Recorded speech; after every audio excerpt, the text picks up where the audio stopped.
जी नमस्कार, मैं Jitendra Kumar Chauhan science classes में आपका स्वागत है। दोस्तों, हम लोग पढ़ रहे हैं बायोलॉजी में हम पढ़ेंगे आज कोशिका की संरचना से संबंधित कुछ प्रश्नों के बारे में। तो दोस्तों, मेरे चैनल पर आप पहली बार आए हैं तो मेरे चैनल को सब्सक्राइब जरूर करिए। आप वीडियो को लाइक करना ना भूलें और अधिक से अधिक दोस्तों को जोड़ने का प्रयास करें। तो चलिए आ जाते हैं टॉपिक पर। टॉपिक हमारा क्या है? देखिए, हम पढ़ेंगे कोशिका की संरचना के बारे में। तो कोशिका का हम जिक्र पार्ट 2 वीडियो में कर चुके हैं। तो अगर नहीं देखेंगे तो मेरा प्लेलिस्ट में बना हुआ चौहान साइंस क्लासेस करके आप वहां जाके देख सकते हैं।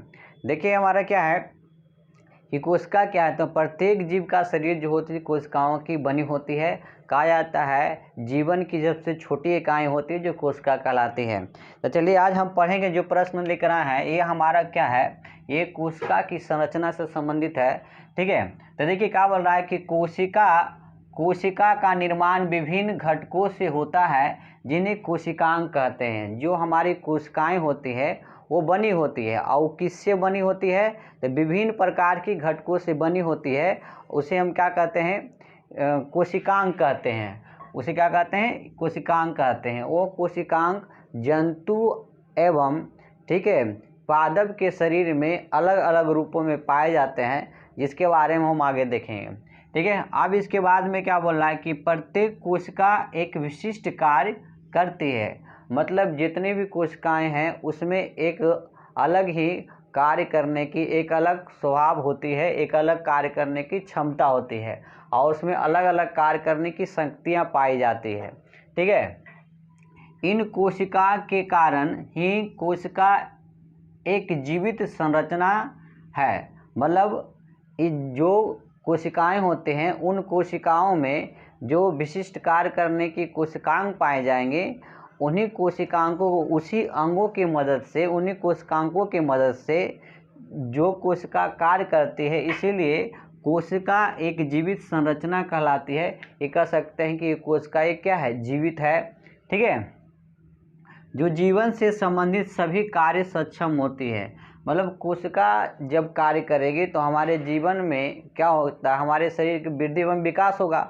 जो जीवन से संबंधित सभी कार्य क्या होते हैं, संपन्न हो जाते हैं। इसीलिए कहा जाता है कोशिकाएं जो होती है संरचनात्मक एवं क्रियात्मक इकाई होती है। ठीक है, अब बात अगर कर लिया जाए अगले पॉइंट पर, जीवों की सभी प्रकार की कोशिकाओं में एक ही प्रकार की कोशिकांग पाए जाते हैं। जितने भी जीव हैं उन सभी जीवों में सब का एक ही प्रकार की कोशिकांग पाए जाते हैं। ठीक है, फिर आगे आ जाते हैं। कहता है प्रत्येक कोशिका को अध्ययन के लिए 3 भागों में बांटा जा सकता है। कह सकता है जो कोशिकाएं हैं और उन कोशिकाओं का अध्ययन के लिए, उसकी सुविधा के लिए, विस्तार पूर्वक अध्ययन करने के लिए उसे हम कितने भागों में बांट सकते हैं? प्रमुख रूप से हम 3 भागों में बांट सकते हैं।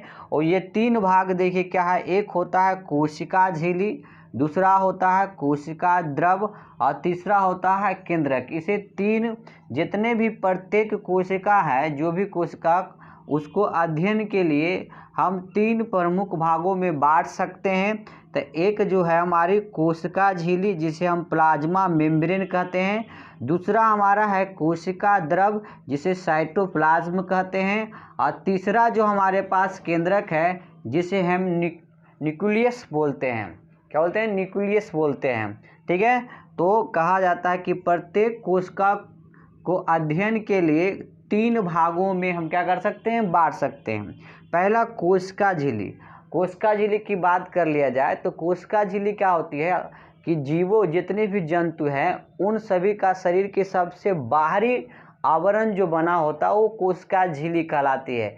जैसे हमारे इस हाथ में जो ये हम लोग का चमड़ वगैरह है, चमड़े हैं, ये जो है किसकी बनी होती है, कोशिका झिल्ली। मतलब कह सकते हैं जंतुओं का जो शरीर होता है, जो जंतुओं का शरीर का सबसे बाहरी हिस्सा जो होती है वो कोशिका झिल्ली कहलाती है, प्लाज्मा मेम्ब्रेन कहलाती है, कोशिका झिल्ली कहलाती है। ये कोशिका झिल्ली प्लाज्मा मेम्ब्रेन कहलाती है। और जंतुओं के शरीर के ये बीच वाले जो भाग होते हैं इसे केंद्रक बोला जाता है। इसे केंद्रक बोला जाता है। क्या बोलते हैं? केंद्रक। और ई वाला भाग जो होता है इसे जीव द्रव कहा जाता है। ठीक है, और कह सकते हैं कोशिका द्रव। तो कोशिका द्रव और केंद्रक को अगर सम्मिलित कर दिया जाए तो जीव द्रव उसे कोश केंद्रक और जीव द्रव के सम्मिलित रूप को क्या कहा जाता है? जीव द्रव। जीव द्रव का खोज जब किया गया था तो 1800 कितना में किया गया था? तो 1839 ईस्वी में किए थे। और इसका जो नामकरण जो दिए थे, प्रोटोप्लाज्म जो कहा था, वो पुरकिंजे नामक वैज्ञानिक ने दिए थे। चलिए आ जाते हैं। तो हम प्रत्येक कोशिका को अध्ययन के लिए 3 भागों में बांट सकते हैं। पहला जो भाग है कोशिका झिल्ली, दूसरा होता है कोशिका द्रव, तीसरा क्या होता है? केंद्रक। ठीक है, तो कोशिका झिल्ली, कोशिका द्रव और केंद्रक। ठीक है, फिर आगे हम बात कर लेते हैं कि कोशिका द्रव एवं केंद्रक से बने भाग को जीव द्रव कहते हैं। कोशिका द्रव जो है, चलिए इसको समझ लेते हैं हम बढ़िया से। देखिए हमारे पास क्या है, ये बात कहा है यहाँ पर, जो भी यहाँ पर कहा गया है कि जी कोशिका द्रव एवं केंद्रक से बने भाग को जीव द्रव कहते हैं। जो हमारी ये सेल है, जंतुओं का जो सेल होती है, ये सेल में ये बीच वाला भाग हमारा केंद्रक कहलाता है, ये केंद्रक कहलाता है। और इस वाले भाग को हम कोशिका द्रव बोलते हैं, कोशिका द्रव बोलते हैं। और इस वाले भाग को सबसे बाहरी आवरण जो बनी होती है, इसे कोशिका झिल्ली कहते हैं। कोशिका झिल्ली से हम प्लाज्मा मेम्ब्रेन कहते हैं। अब देखिए यह भाग कोशिका द्रव और केंद्रक, ये दोनों जब दोनों का मिश्रण होता है, कोशिका द्रव और जीव द्रव दोनों मिलकर जो ये वाला जो भाग बना होता है, वो हमारा कहलाता है जीव द्रव। ये क्या कहलाता है? जीव द्रव। क्या होता है? जीव द्रव। और जीव द्रव जो होते हैं सभी सजीव, जितने भी सजीव हैं उनमें पाए जाते हैं जीव द्रव। ठीक है, जीव द्रव जितने भी सजीवों में।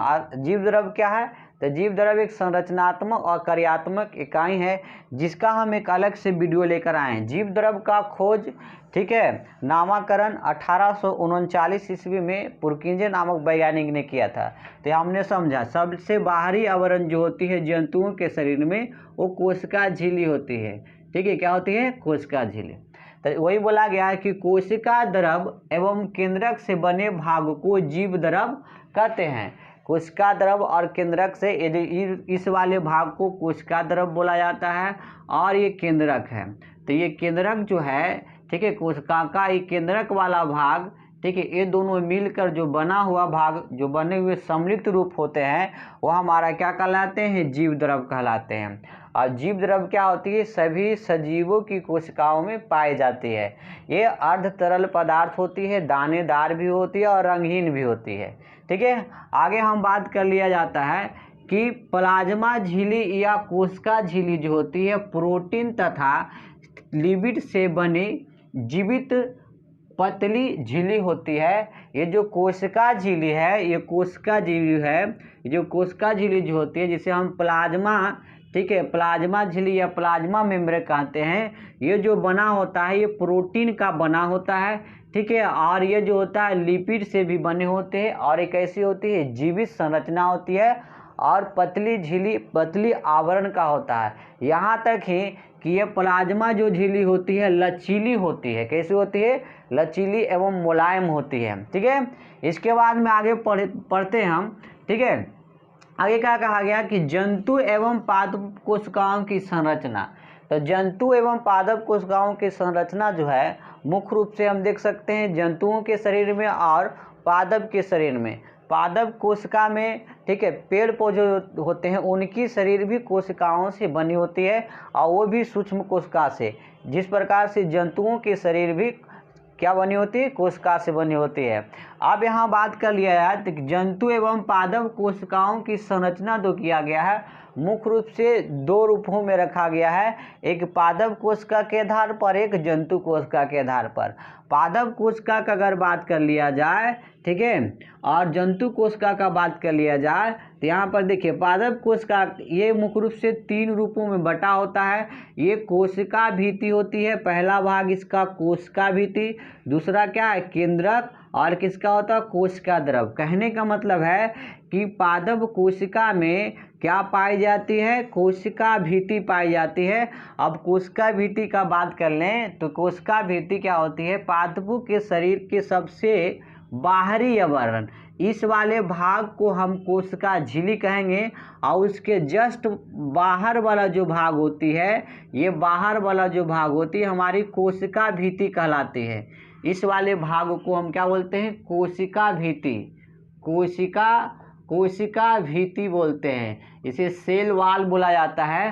कोशिका भित्ति का अगर बात कर लिया जाए, ये सेलुलोज की बनी होती है और सेलुलोज से ही जो होती है कागज़ और पेपर वगैरह बनाए जाते हैं। ठीक है, तो आपको ये याद रखना है कि जंतुओं के शरीर में पादपों के शरीर में सबसे बाहर वाली जो आवरण होती है वो हमारी कोशिका भित्ति कहलाती है। ठीक है, और कोशिका भित्ति जो किसकी बनी होती है? सेलुलोज की बनी होती है। ठीक है, तो आप देखिए कोशिका भित्ति समझ लिए। अब इसके बाद में आ जाते हैं कि केंद्रक। जिस प्रकार से केंद्रक यहाँ पर पाए जाते हैं, कोशिका के अंदर विभिन्न प्रकार की कोशिका अंग पाए जाते हैं। ठीक है, इस जैसे लाइसोसोम हो गया, माइटोकॉन्ड्रिया हो गया, ठीक है, गोल्गी का उपकरण हो, मतलब ये सब सारे हम आगे पढ़ेंगे। ठीक है, तो कोशिका जो पादप कोशिका होती है 3 रूपों में बटी होती है, कोशिका भित्ति, केंद्रक और कोशिका द्रव से मिलकर ये बना होता है। ठीक है, आप देखिए कोशिका भित्ति को हम लोग सेल वाल बोलते हैं, केंद्रक को न्यूक्लियस बोला जाता है और कोशिका द्रव का बात कर लिया जाए इसे साइटोप्लाज्म कहते हैं। ठीक है, जंतुओं का शरीर मुख्यतः ये 3 रूपों में बटा होता है। कोशिका झिल्ली इसकी सबसे बाहरी आवरण होती है। जंतुओं के शरीर में जैसे हम लोग का जो शरीर है तो हमारी बाहरी आवरण जो होती है ठीक कोशिका झिल्ली होती है। अब कोशिका झिल्ली का अगर बात कर लेते हैं थोड़ा सा, तो कोशिका झिल्ली एक जंतुओं के शरीर में ऐसी संरचना होती है जो प्रोटीन की तो बनी होती है, लिपिड से बनी होती है, जीवित भी होती है। यहाँ तक ये पतली एवं झिल्ली होती है और ये अर्धपारगमय होती है। अर्धपारगमय का मतलब होता है कि अपने अंदर अपनी इच्छा अनुसार ही ठीक है किसी पदार्थ को आने और जाने देगी। ठीक है, तो ये कोशिका झिल्ली हो गया। इसके बाद में अगर बात कर लें तो इसमें केंद्रक होता है, तो इस कोशिका के बीच वाले भाग को ये केंद्रक कहा जाता है। फिर उसके बाद में अगर बात कर लिया जाए ये कोशिका द्रव, कहने का मतलब जंतुओं का संरचना कोशिका के आधार पर देखा जाए तो ये 3 रूपों के रूप में होता है। एक क्या होता है? कोशिका झिल्ली होती है, केंद्रक होता है और कोशिका द्रव होता है। ठीक है, अगर कुछ बातों को हम ध्यान में रखें तो कोशिका भित्ति किन किन जंतुओं में पाया जाता है, किस में पाया जाता है? तो अगर कोशिका भित्ति का अगर बात कर लिया जाए तो कोशिका भित्ति पादप में पाई जाती है, सिर्फ पेड़ पौधों के में ही पाई जाएगी, लेकिन जंतुओं के शरीर में कोशिका भित्ति जो होती है नहीं पाई जाती है। ठीक है, कोशिका भित्ति किस में नहीं पाई जाती है? तो जंतु हम लोग के शरीर में कोशिका भित्ति नहीं पाई जाती है। ठीक है, हम लोग के शरीर में कोशिका झिल्ली, केंद्रक, कोशिका द्रव ऐसे कोशिकांग पाए जाते हैं।